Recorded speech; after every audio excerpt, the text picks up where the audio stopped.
What is going on, you guys? It is your boy, the Wizard here, back with another album ranking.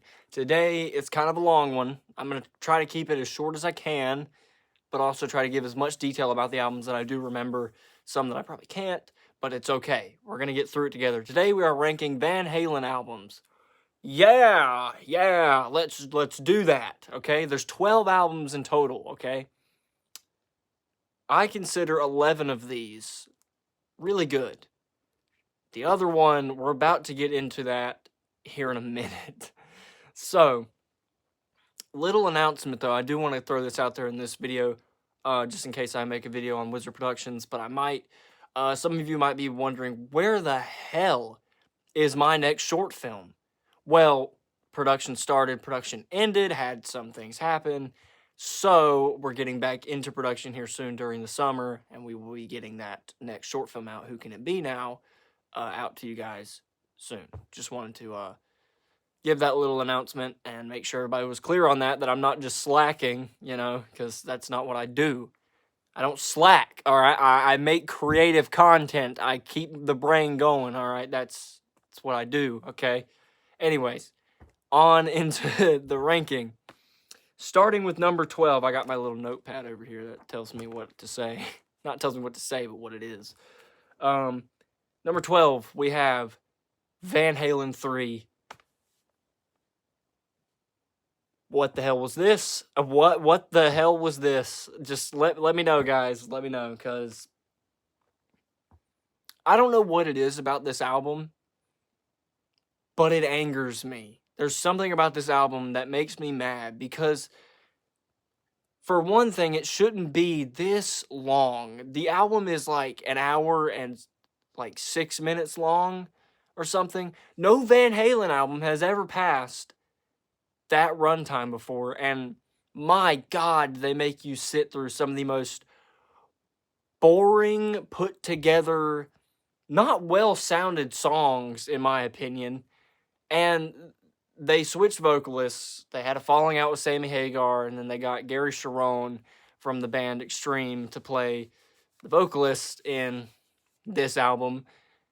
And my God, does he just sound not terrible, just not fitting. He's not fitting what they're doing, and it just doesn't correlate well together, and it's just not.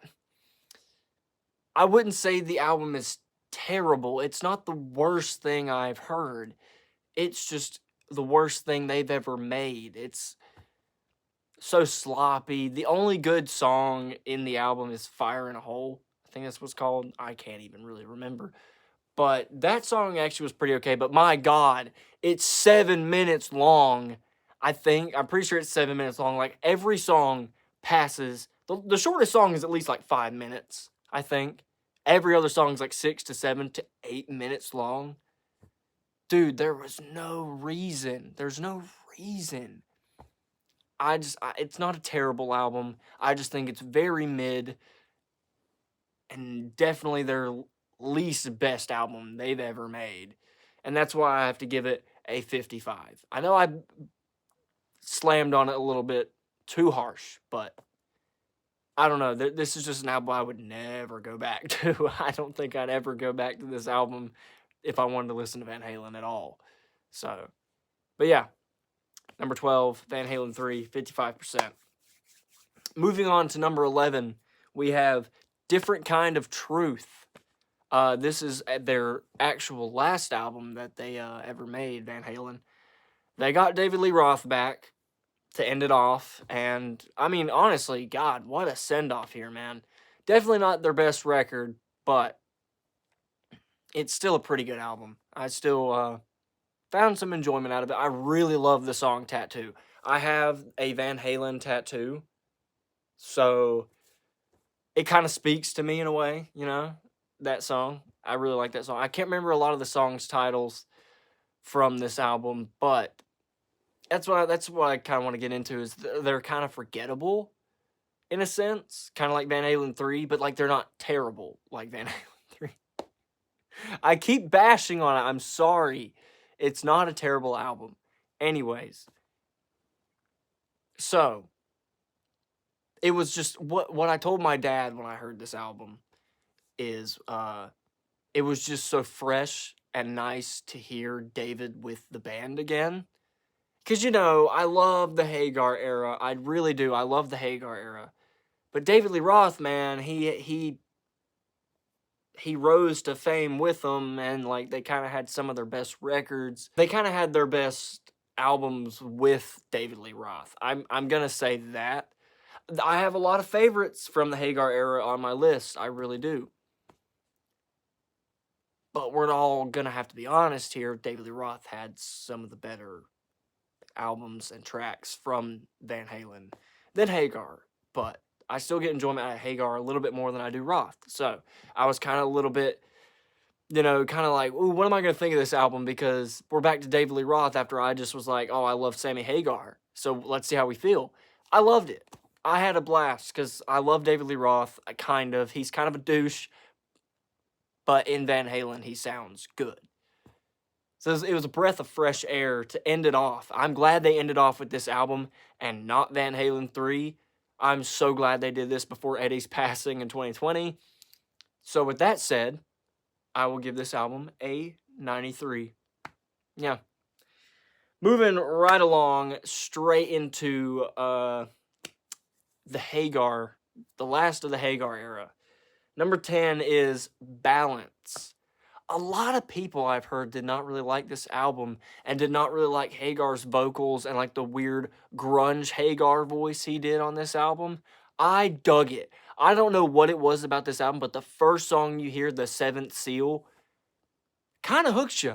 It kind of just reels you in and you're kind of like, I want to see what I'm in store for with this album. I want to see what's going to go on here. And you know what? It's really good. I am a very big fan. I didn't think about it when I was first listening to it until I heard it again, but I really dig the song Feelin', the last track. I don't know why that feeling, that's awesome, dude. That's just freaking awesome. I love it. And I will say, this is something that I told my brother and my dad when I heard this album. You know how people said Fair Warning was Van Halen's darkest album with the Roth? This, to me, is their darkest album with Hagar. Dark lyrics, dark instrumentals, like, just all around a gloomy vibe, but, like, with a weird tribal vibe, too. It's very odd. Also, the album cover is just weird, in my opinion. It's a good album cover, but it's odd. It's just odd.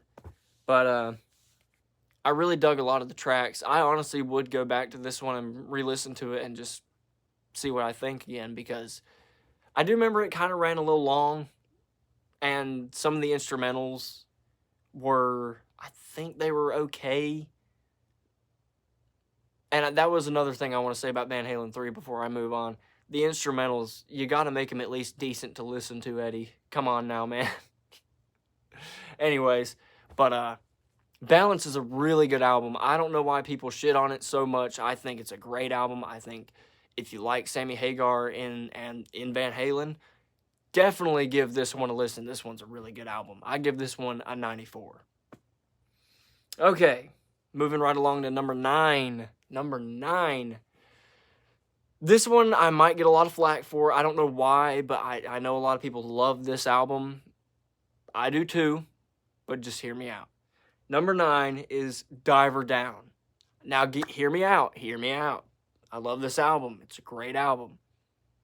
But it's just full of covers. It's not really Van Halen songs. Now, they're good. Where Have All the Good Times Gone? I love that song. That song is great. Little Guitars is awesome from Eddie. I love that one.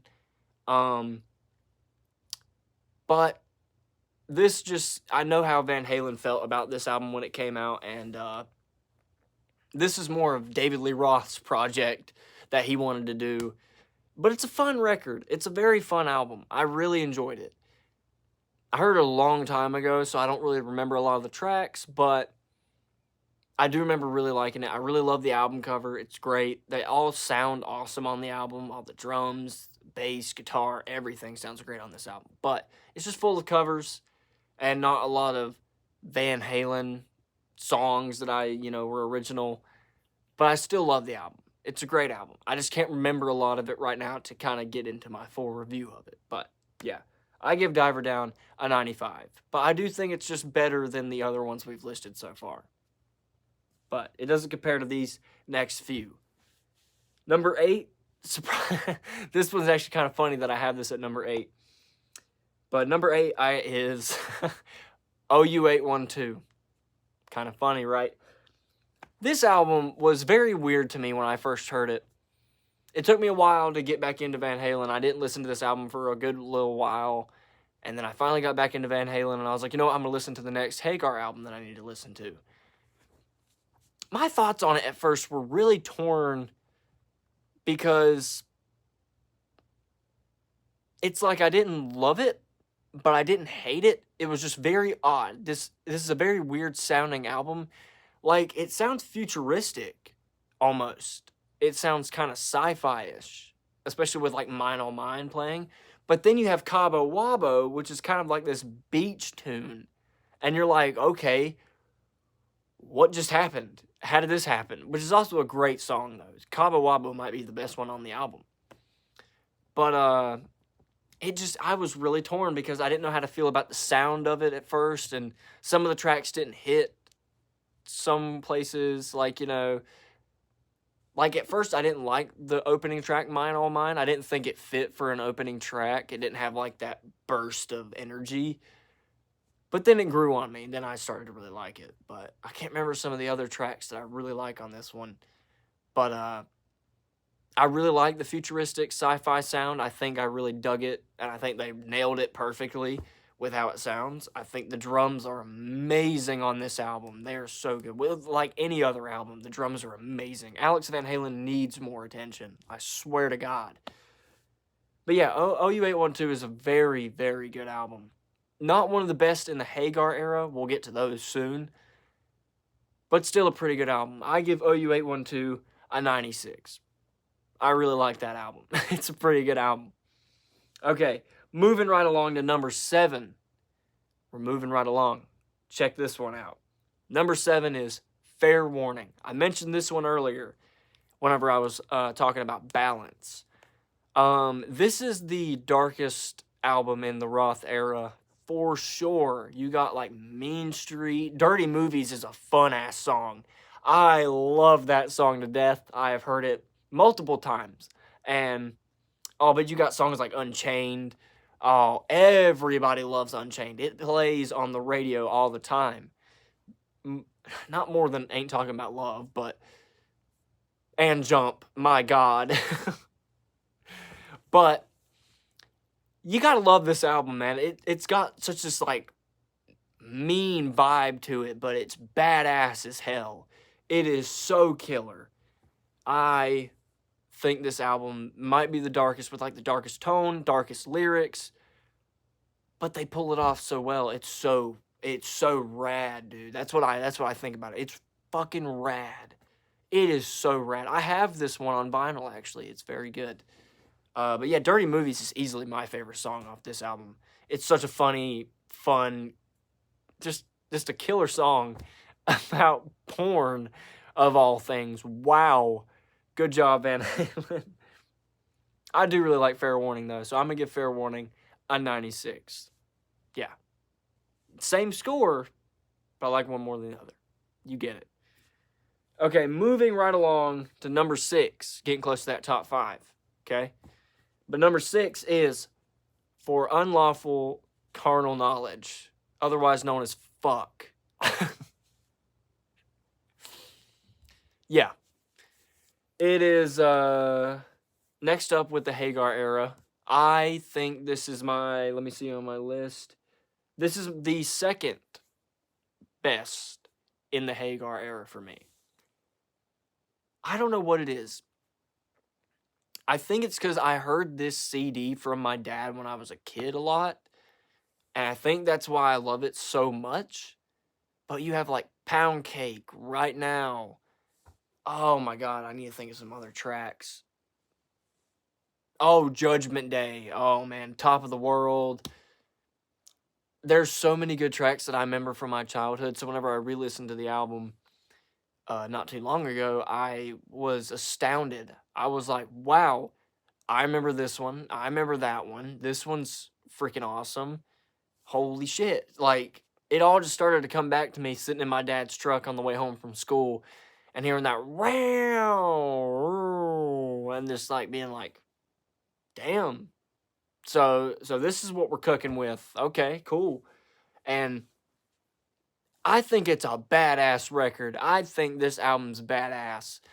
I know some people would put this one lower for some reason. I don't know why. People shit on the Hagar era too much. This is one of the reasons why I think people need to listen to these albums again, because Sammy Hagar sounds amazing on this album. His vocals are insane. Nobody could sing like him. Nobody can sing like him. There's better singers, but I do think Sammy Hagar has the better vocal performance in Van Halen than David Lee Roth. 100%. And it shows in this album. So yeah, I give the Fuck album a 97%. Oh, top tier.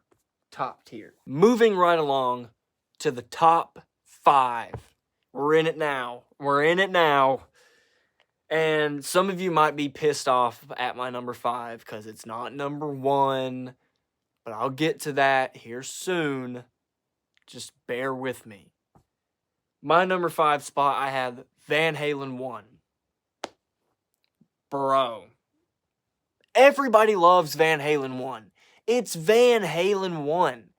Running with the Devil. You Really Got Me. Eruption. Ain't Talking About Love. Jamie's Crying. Little Dreamer. Like, all of these classic tracks. And it goes hard. It is amazing. Dude. Everybody loves Van Halen 1. They always put it at number 1 because it was like their start. And I get that. Some tracks don't really hit with me as much. Like, I'm not a big fan of Ice Cream Man for some reason. I don't know why. I just don't really care for that song. Feel Your Love Tonight's a really good song too. I really do like that one. So many classic tracks. It's just a classic album. You can't hate this album. Like, I don't think I've met one person that says, oh, I cannot stand Van Halen 1. You'll never meet that person ever in your life, because nobody says that about this album. It's an amazing album. Just some tracks don't hit with me as well. So that's why I'm going to give it a 97. See what I did there? There's 2 scores that have a 97. I might double up here and there, but we're moving on. My number 4 spot. This might be a little controversial as well, because I don't see many people do this on their list at all. My number 4 spot, I have Van Halen 2. I do think it's just a tad bit better than Van Halen 1. But that's just because it's, not that it's shorter, but like, I think these tracks are more fun, and I love almost every track on here. Like, You're No Good, Somebody Get Me a Doctor, Light Up the Sky, and there's so many like underrated tracks like on this album. It's insane. And that's why I think I need to give it more love. It's because I think more people need to give this album more love. It's outstanding. It doesn't, I wouldn't say it completely blows Van Halen 1 out of the waters, but it's close. That's why it's just a tad bit above. I had more fun with it, and I enjoyed a lot more tracks off of it. That's the only reason why. I give Van Halen 2 a 98, though. Yeah. Okay. Top 3, baby. We're in the top 3 now. These could change, but they haven't. I've kept this same top 3 ever since I've heard these 3 albums. So, yeah. It might never change. It might change. We're about to find out. My number 3 is Women and Children First. Oh my God. My dad says that this is his favorite album by them. And I get that. I really do. This was the first tape he ever bought from them, and this is the first tape he listened to, I think, by them. Of course, it blew him away, and he really likes the album cover. The album cover is badass. Every track here is good. Every single track. Fools. Everybody wants some. Take Your Whiskey Home. There's so many good tracks here. There's only like maybe one that didn't hit the mark for me, maybe, or just like maybe a couple of parts in the album that didn't hit. But other than that, this album is near perfect. One of their best records of all time. It's just clean. It's mean. It's fun. It is a fun album. I can say that. Like it is a fun album. I promise you. Like, and it's kind of summery. So if you need a song for your summer playlist this year, everybody wants some. Put it on your playlist. You won't forget it. But yeah, I think Women and Children First is one of the best albums by Van Halen ever. My number 3. Yeah. I give it a 99. It's near perfect, I promise. Now, these top 2 could go flip-flopping. They could flip-flop, but I'm holding my ground. Number 2 is 1984. I love this album.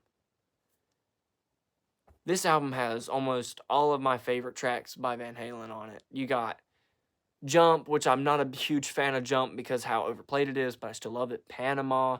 You know, the actual, like, 1984 intro before Jump is awesome, too. Like, oh my God. Drop Dead Legs, Top Jimmy, I'll Wait.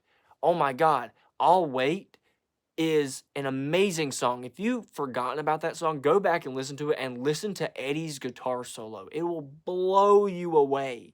It is insane. God, I love this album. And it's the best of the Roth era. That is the best of the Roth era, I promise you. I give it a 99%. Here it is, guys. Number 1. Now, if you've already guessed it by now, which I'm pretty sure you have because I haven't named it at all in this list, but my number 1 is 5150. And I'm going to go ahead and put it right down here. It's 100%. This is the best Van Halen record of all time.